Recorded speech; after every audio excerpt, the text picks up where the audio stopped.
अस्सलाम वालेकुम। तो आपकी बड़ी बहन हाजिर है एक न्यू वीडियो के साथ। तो आपने मेरी wedding night tips and advice वाली वीडियो बहुत पसंद की, तो उसी का मैंने ये सेकंड पार्ट बनाया है, लेकिन वेडिंग की नेक्स्ट मॉर्निंग पे, क्योंकि शादी की नेक्स्ट मॉर्निंग सब लड़कियां बहुत नर्वस और कंफ्यूज होती हैं और इसी वजह से कुछ गलतियां कर देती हैं जिसका पछतावा फिर सारी ज़िंदगी उन्हें रहता है।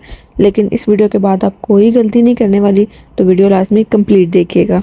अगर आपने मेरी wedding night tips and advice की वीडियो अभी तक नहीं देखी, तो इस वीडियो से पहले वो लाजमी देख लें, ताकि आप अपनी तैयारी पहले से कर लें और शादी की सुबह आपको किसी किस्म का कोई मसला ना हो।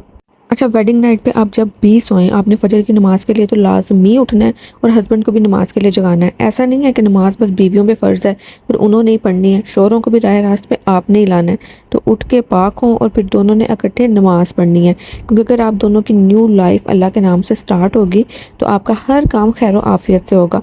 फजर की नमाज के बाद चाहे आप थोड़ी देर और सो जाएं, लेकिन 8 या 9 बजे तक का अलार्म लाजमी लगा के सोएं और 8 या 9 बजे तक लाजमी उठ जाएं, चाहे वलीमा रात का भी हो।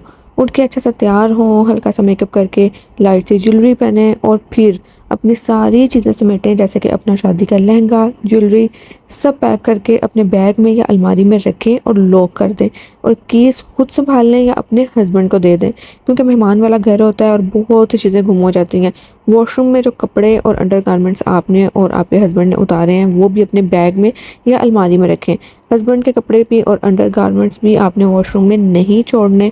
वॉशरूम में कोई कपड़ा ना हो आपका। अपने रूम के डस्टबिन भी किसी लिफाफे में खाली कर दें और वो लिफाफा अपने सूटकेस में या फिर अलमारी में रख दें, ताकि जब भी गेस्ट अंदर आए तो आपका किसी किस्म का कोई भी पर्सनल स्टफ रूम में नज़र ना आए।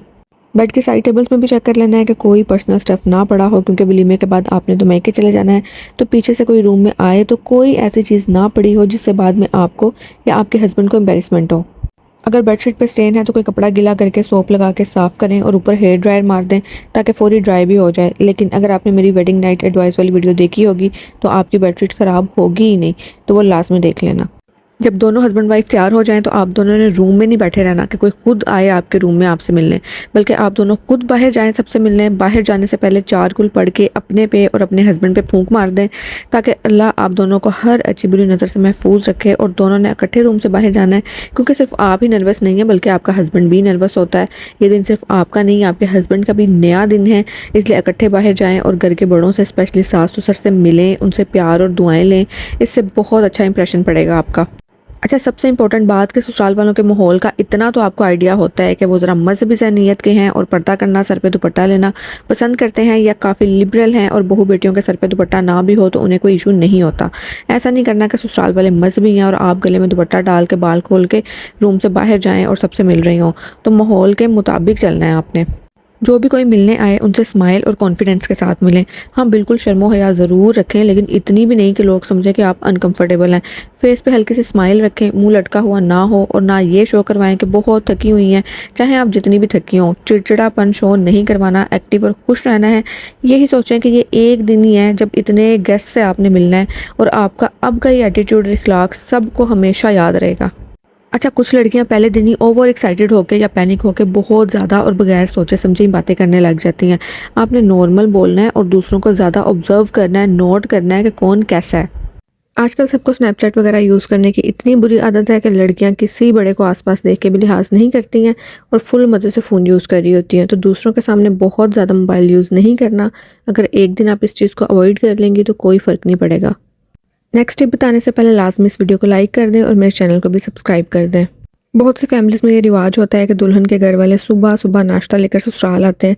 तो जब आपके घर वाले आएँ तो उन्हें खुशी और प्यार से मिलें, ताकि वो आपको मुस्कुराता हुआ देखकर सुकून महसूस करें। और हाँ, जब घर वाले मिलने आएँ तो उस वक्त उनके साथ साइड पे जा के किसी पर्सनल या सीरियस बात पे डिस्कशन ना करें। ऐसी बातें जब आप वलीमे के बाद अपने घर जाएँ तब आराम से कर सकते हैं। अच्छा, अगर ससुराल वालों में से कोई आंटी या रिश्तेदार किसी बात पर टोंट कर दे तो फ़ौरन रिएक्शन बिल्कुल नहीं देना, ना गुस्सा दिखाएं, ना जवाब दें।